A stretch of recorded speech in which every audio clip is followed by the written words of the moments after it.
من له عقل من أهل الأرض إن عجزت دولكم الكبرى ومستشفياتها وتقدمها الطبي عن دفع هذه الفيروسات أو البلاء، ففي مثل هذه الوجهة إلى الرب ومن مثل هذه المجامع تداوى، فاطلبوا الدواء من موطنه، واطلبوا الدواء من محله، واطلبوا الدواء من عند أهله.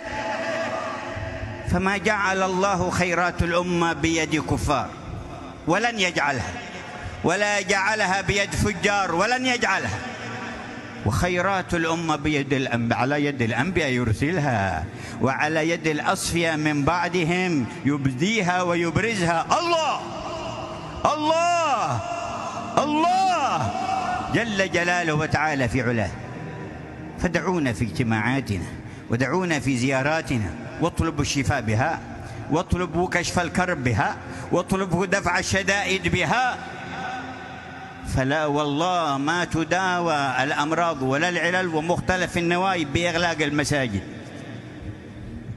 لا تداوى بهذا، ولا تكشف الكروب بهذا، ولا بإبطال الجمع.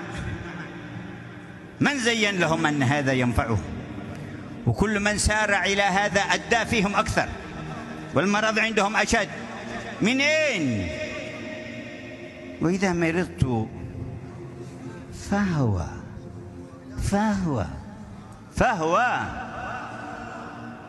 ما هو الهيئة الطبية،